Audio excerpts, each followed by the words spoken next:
Welcome to the iDeas podcast, the show where learning professionals discuss their big ideas for the learning and development industry. In this episode, we catch up with Lauren Waldman, a.k.a. the Learning Pirate. Hey Lauren, thanks so much for taking the time out to come and talk to us about your big ideas for the learning industry. As everyone who tunes in knows, I am awful at introducing people. I will mispronounce people's names, forget what job they do, and generally make a fool of myself. So, I'm going to hand things straight over to you. Who are you, and why should we listen? Oh, see, the pirate in me now wants to hand it back over to you, but I won't do that to you. Hi, everyone. I am Lauren Waldman. Most know me as the Learning Pirate, founder of Learning Pirate. I'm your resident brain nerd, cognitive neuroscience, everything about the brain, a scientific learning designer, a translator, and the girl who's got the coolest hair usually at the conference. I can certainly approve of that. So some of you watching may recognise Lauren from both our IDTX conferences. So you've presented twice for those now, both very much loved sessions. I think the first one you did is on our IDT TV loop at the moment because it's so popular. So thank you for doing that and sharing so much. I think that's one thing we can always count on whenever I go onto LinkedIn. You've got something to say that's worth listening to, which for LinkedIn is saying something, you know? Well, they haven't kicked me off yet, so I think this is a good thing. Excellent. So there are a couple of questions we always like to ask on this show. So the first one, of course, is going to be, what are you drinking today when you're relaxing at home, when you're working? What do you like to drink? Okay, so I am off coffee.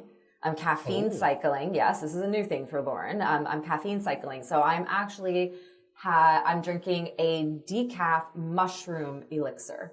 So all of the reishi, the cordyceps, the chagas, all those really wonderful things that are great for your brain, I'm now onto that. And iced, because it is so hot here in Toronto right now. I know. It's funny. Whenever I think Canada, I can't get my head around the idea that Canada has like hot weather. Oh yes. It's yes. Crazy. By the time we're done here today, my hair is just going to take up the whole. You won't be able to see me. You'll just be able to hear my voice. Well, if it doesn't happen naturally now, I'm going to have to edit that in. So thank you for that extra pressure on the editing front for this episode.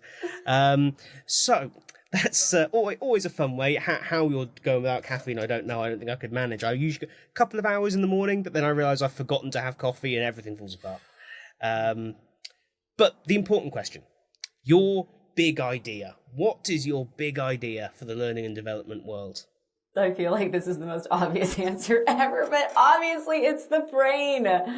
My big idea is bringing more of the brain into learning and development. And the fact that I even have to say that sounds absolutely ridiculous.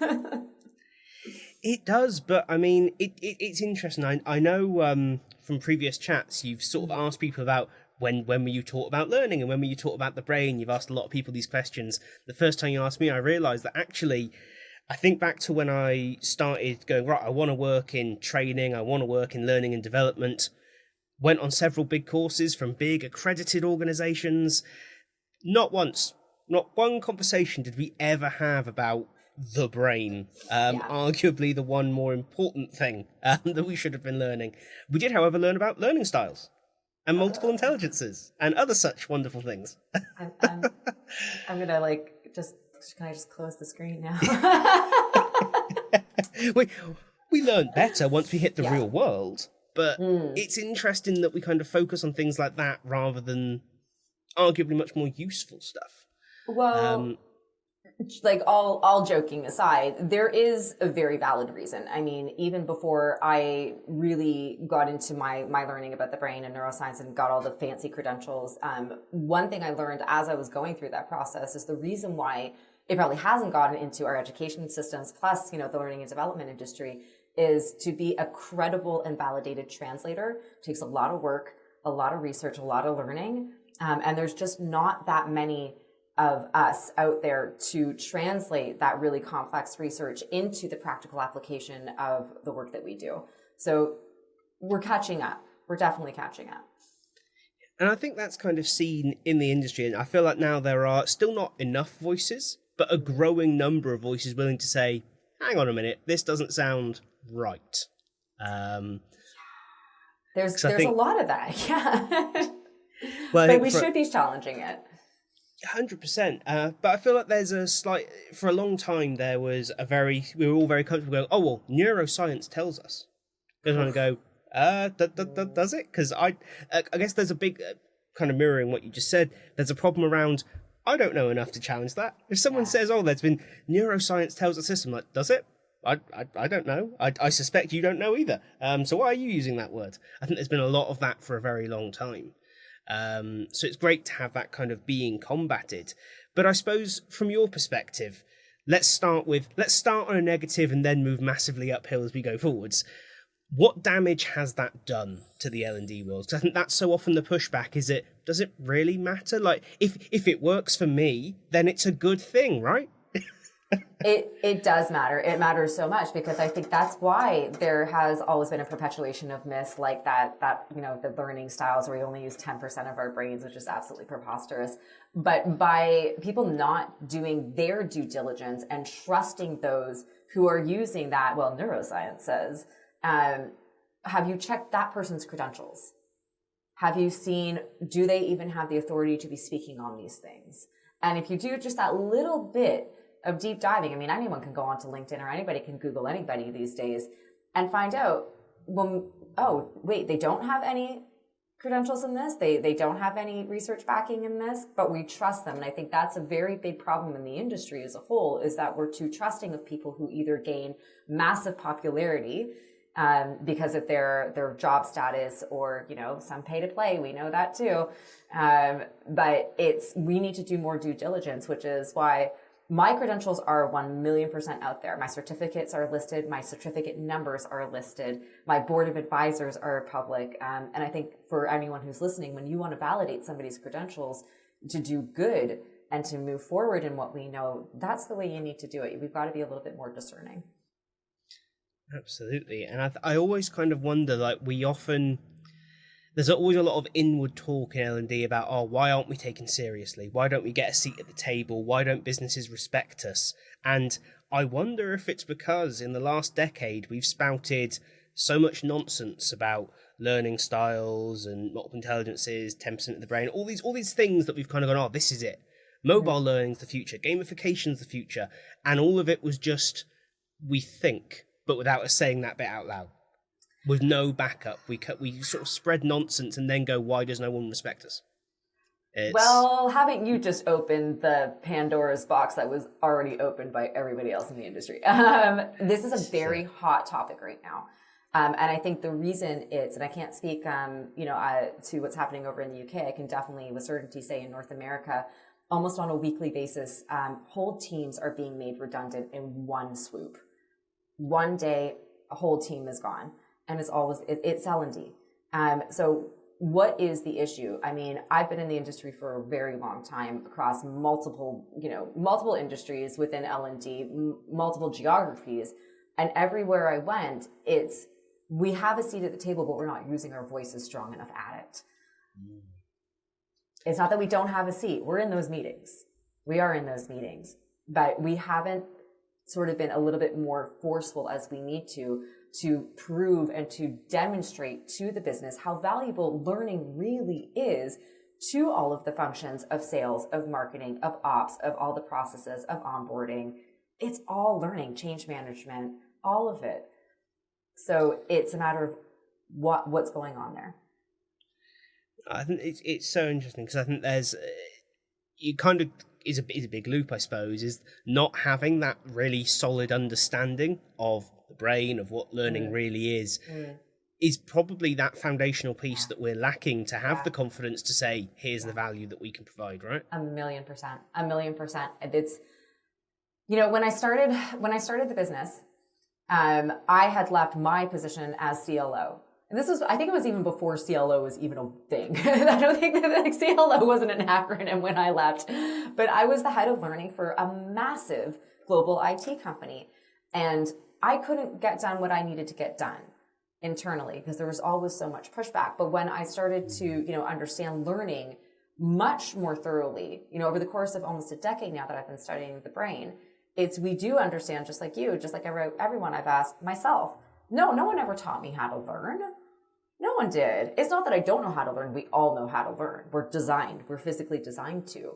But when we understand what learning looks like from the inside out, then we understand why we can't fire hose people with information and content, why we can't just send them to a conference for 2 days and expect them to come back like magically endowed with all of the knowledge of all the things. It does not work that way. It's like biologically, chemically, neurochemically, it does not work that way.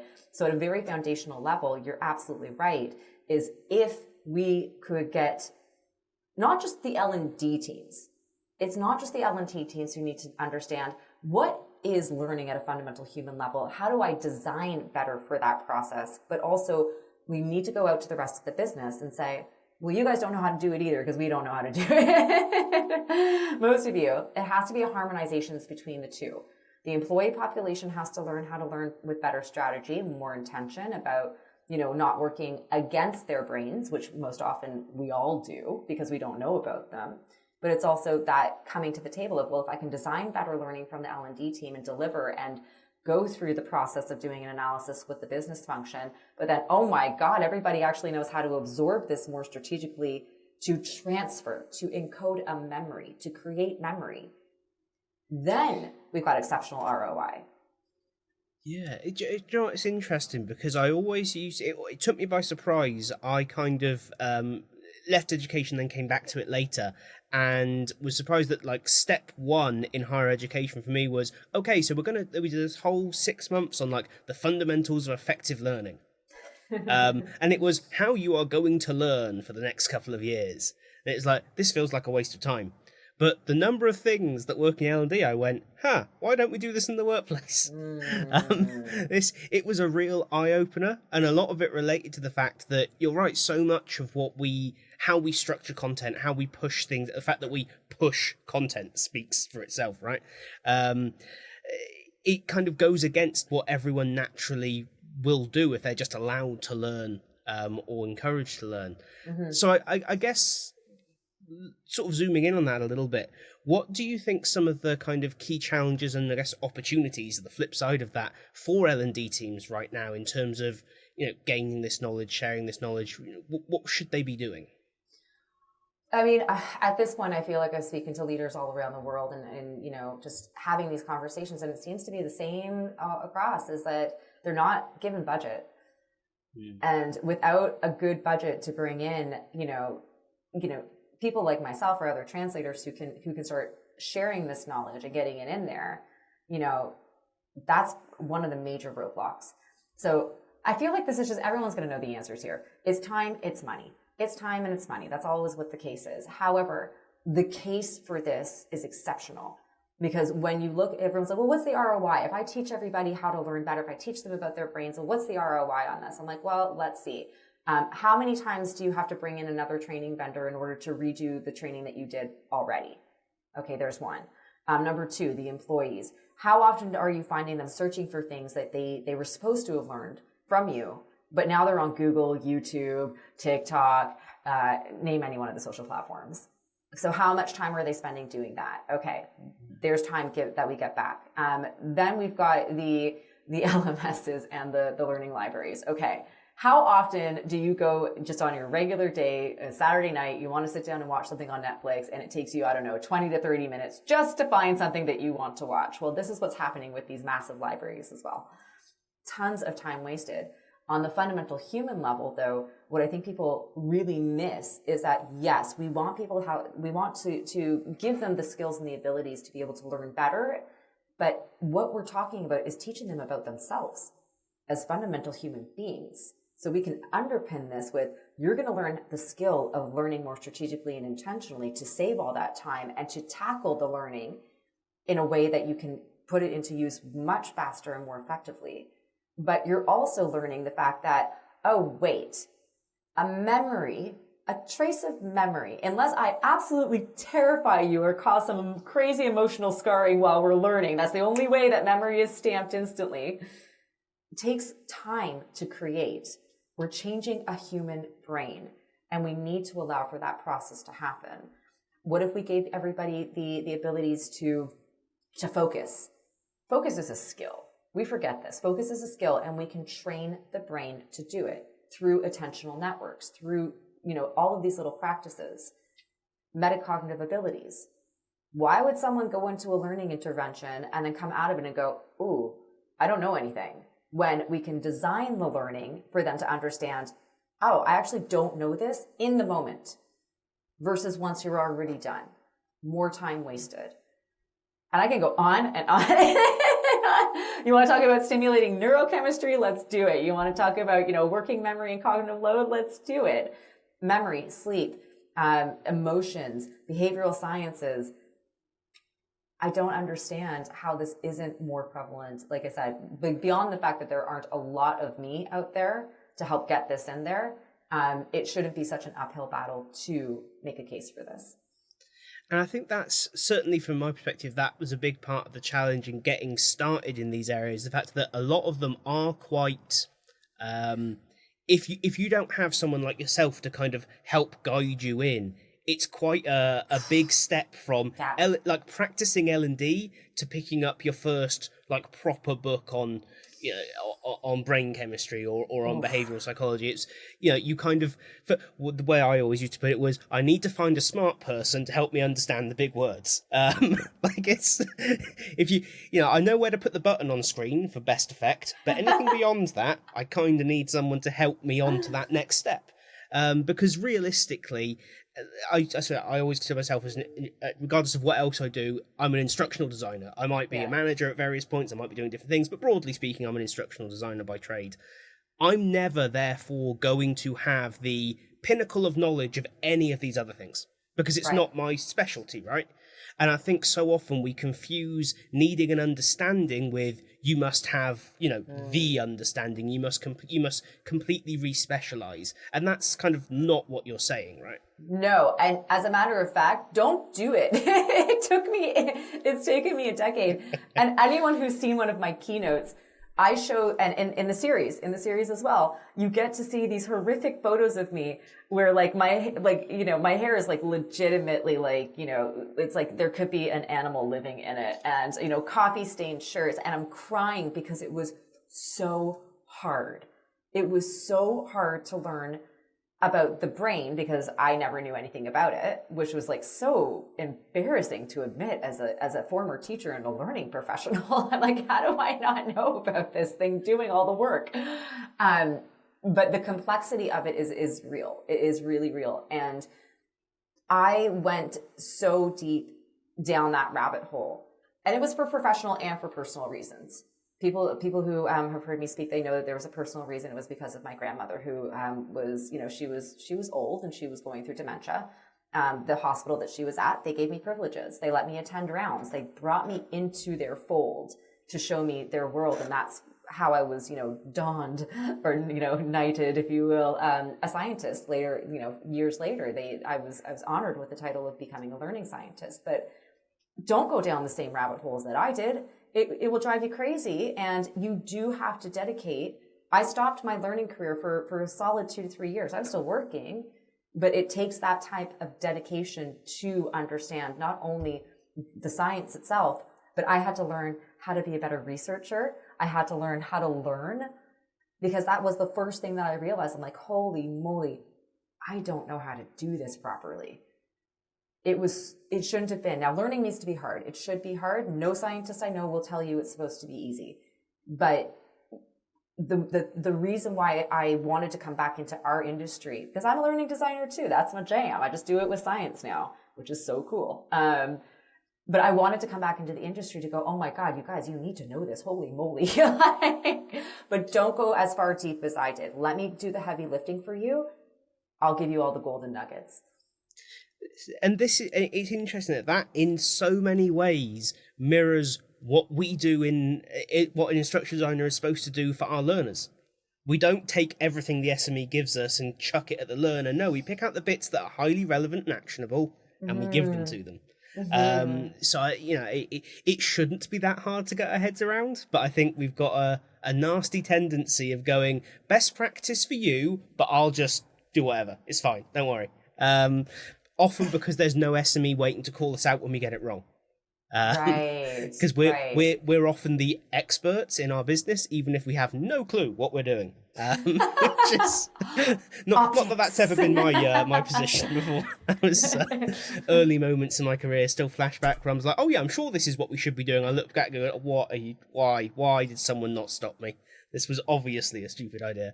But I suppose that's the thing, is that you can't expect colleagues to be able to stop you and challenge you if this knowledge is not generally held. Right. But I mean, when we first started this conversation, so the 2 years that I've done IDTX, right? And the amount of feedback afterwards that people are like, oh my God, so I tried this and it worked there, and I tried this in my team meeting and that worked there, and it changed my design like this. I'm like, yes. I'm like, yeah. I think that's what surprised me, is so often when I've gone, oh, I need to adopt that, I need to use that, I've maybe seen very slight changes in how I work or slight improvements in things. When I took the sort of the core things out of those sessions and went, okay, I'll try that, it was instant result. It was instant change. Things that had taken 6 months to land were now taking a month to land. It had a real tangible and immediate impact, and that's it's quite rare, especially in our world, to see that bigger swing. But also it kind of shows the level of impact this stuff has is far greater than we spend a lot of time talking about how, L&D needs to be more like marketing, L&D needs to be more like product. I'm guilty of that as much as anyone else, because they are easier to achieve. Let's be honest. Pretty pictures and well-placed buttons and structured flows is much easier than fundamentally getting to grips with how people learn. Yeah, so I think the impact it has is huge. And I'm wondering actually where you've gone and implemented these things, what kind of changes have you seen? Ooh, I think I'll give you sort of two sort of studies. Unfortunately, I won't be able to name the companies. I'm under strict NDAs, but one is a very large global consulting company, and I worked with their team, and we did three sessions. It was a 2.5 3-hour workshops, and we scaffolded on the knowledge. But it wasn't we do this one and okay, I'll see you tomorrow, we're gonna do the next one. No, we used the science to build out. And this was their designers, it was their facilitators, and it was some people from their ops and tech team. And it didn't matter who was in that room, because everyone was going to get the same knowledge, but they'd be able to contextualize it into their roles differently. The coolest thing that happened was one of the designers back-channeled me on LinkedIn, and she was so in it with this project, but because of what she had figured out when we were together, she was so hungry to understand, okay, wait, I'm trying to do this thing and I'm trying to insert this emotional reactivity that you were talking about, but I know that there's a threshold. How can I do this so that I don't cross that? I was like, oh my God. It's because it went beyond what happened in that session, because when you know these things, and I think that's why I'm so adamant and passionate about these, you can't unknow it. You cannot unknow it. Once you know that, wait a second, I can trigger something on a screen or through a narrative or with a color, and I can draw the brain's attention to focus on that thing, if it's designed properly, to help the person on the other side of that screen to trigger their brain. I'm like, that's what it's all about. So the wins that we get is we've got L&D designers or instructional designers, their ability to design for a brain, not for content, not for time, for a brain, go up significantly. And like you said that you've experienced, we see the transfer then become a lot higher, because we are cutting out all the noise and we are really working with what we know to increase the design efficacy. Those are some of the biggest wins from the design teams that I've made, is their ability to now understand the same way that I design, which is I understand that there's a person on the other side of that, but I'm looking past the matrix and into the brain. And they're able to do that now. That's very cool. I guess we're at that point where I need to ask about how people can actually do this. I think we're all pretty sold on the value of this stuff. I've got a bit of a story for this. There was a book that came out a long time ago. It's the Neuroscience of Learning. And I bought it fairly early on, and I sat down and I made it about 10 pages in, and kind of went, nope, onto the shelf. And on the shelf it still sits to this day, because I just couldn't bring myself to work through it. It was my first experience of ever reading a scientific reference. I had not gone back to education, so it's a bit kind of like nope, don't understand this. And that killed that for a very long time for me. So I think it's fair to say that's probably, for most people, some people are smarter than me and you'll pick it up and you'll be like, yeah, this is easy, Tom's an idiot. But that's okay. But it wasn't for me. So what is there out there to help us with this? Well, Tom, I'm joining forces with your brain. The symphony that I created for this purpose. If I wasn't able to get this directly into the organizations, I could definitely bring it. This was something that I designed for the general public. My L&D homies are just cramming this. They love it so hard. But the series, so this is a online learning series. I don't like calling it a course. I think a course is a dirty word in my world. This is a very intentionally, scientifically designed journey to help people understand the function of their brain while we're also learning about learning. Now, you've seen it. You know, this is not your standard. What? I get what you mean about the course, just to kind of cut in, because I think so many people a lot of people online, shockingly, are flogging courses because it was the number one piece of advice in L&D not so long ago, wasn't it? We'll all have passive incomes of £1 million a year by flogging online courses. It's great. Nonsense, of course, but they were just very bog standard. Now complete this, now watch this video, now fill out this worksheet and upload your results. It was a course in the truest 1998 style that we just put onto the internet. The thing I kind of noticed when I was going through this is you genuinely, it just felt like watching almost like a web series. It had that relaxed kind of, oh yeah, I think I will do another one, or actually, do you know what?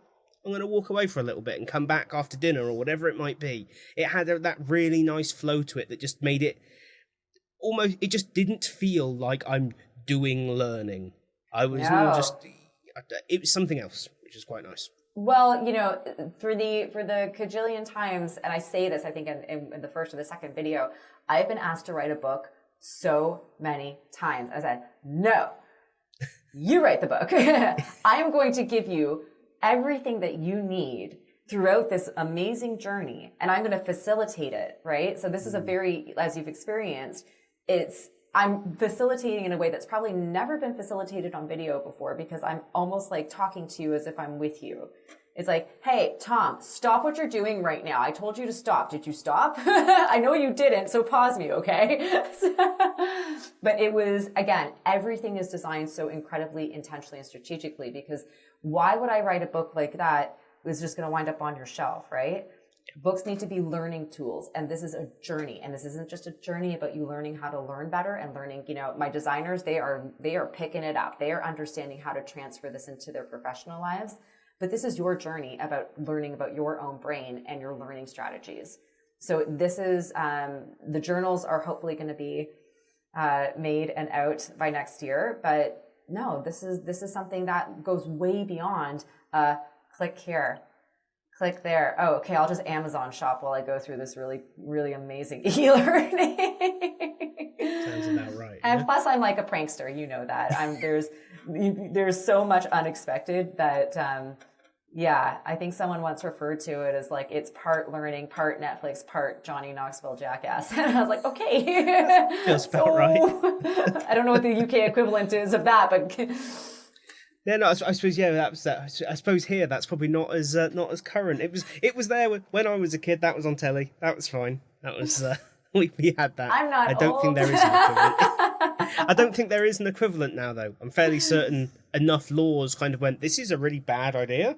Like, Maybe it's more Mr. Beanish. Let's just go with that then. There we go. That'll resonate with especially with the UK audience. We do like our Mr. Bean. I mean, I don't want to run around with a turkey on my head, but you never know. There's still more chapters to be decided. There we go. So you do that, you'll have plenty of people tuning in. And this is why it's important to always put a turkey on your head when facilitating learning. Novelty. The brain loves it. Oh, fantastic. So obviously we'll put links to joining forces with your brain down in the comments, and I can't recommend it highly enough. And those who watch the channel will know how weird that is. I don't recommend online learning stuff very often. In fact, this is pretty much the only one, because we talked about it on the ID update last month, I want to say as well. Because we were asking, like, what, I say I'm lightly critical, but that would be a lie, of a lot of the online learning stuff aimed at the L&D people, because usually it's just other L&D people trying to rip you off for a couple of grand for very little value. This is not that. This is genuinely valuable to you. So well worth a look. I think I actually ripped myself off on this one. Actually giving it away. Yes, this is it. I think that was one of the things I wanted to touch on. It was that idea that it's very clearly deliberately aimed at that space where it is accessible to everyone. It's not another one of these things where, like I said, when I started in the industry, I did some real big expensive courses that basically pointed me in the wrong direction and said, go be terrible at your job. But they had a big fancy name attached to them. They had a big price tag, so they must be good, right? And it put me off for the rest of my career paying for courses, because I was like, it's a rip-off. So yeah, it was nice. It was really nice to see something deliberately targeted at what can people actually get involved in. Which is really fantastic. But I think it's fair to say as well, you share a lot elsewhere. So we mentioned, obviously, you've done both IDTX conferences.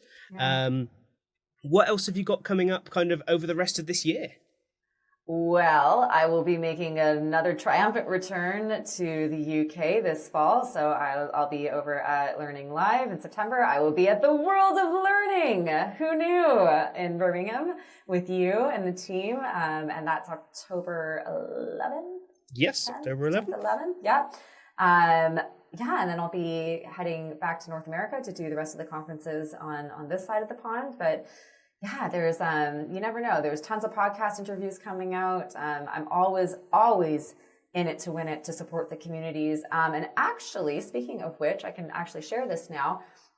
For anyone who's listening who is part of the Offbeat community, this was just announced yesterday that we have teamed up together to offer the very first ever Science of Learning and Learning Design workshops through the Offbeat. So first cohort program ever delivered by Learning Pirate with the Offbeat community. That's fantastic. I think I think we've spoken about it before, but there's so many people in the industry who have amazing pieces of knowledge or areas of expertise that so often just don't get shared. Because there are so many complications, challenges, costs in just sharing great information now. So people like yourself going, I think it's fair to say, out of your way somewhat to make sure that information gets shared is so valuable. So thank you for doing all of that. I thank the scientists. That's who I thank. That's who I do it for. This is awesome. We need more of this, more communication between those two. I think can only be a positive thing. So we're coming up on the end of this episode, and I always like to kind of finish with like key thoughts or a big takeaway for those in the audience, because so often we all listen to podcasts and we get to the end and go, oh well, that was fun, and then we go and, like, I don't know, eat cake. Well, that's my list anyway, as we were discussing before, how much I like cake. But if those listening today were to walk away from this podcast with just one thought, one action, one thing that they should do moving forwards, what would you like to see that be? Take a breath. And don't just take any breath. Take that really good intentional breath. Take a big belly breath. Hold it at the top. Take one more when you think you can't breathe anymore, and then let that out.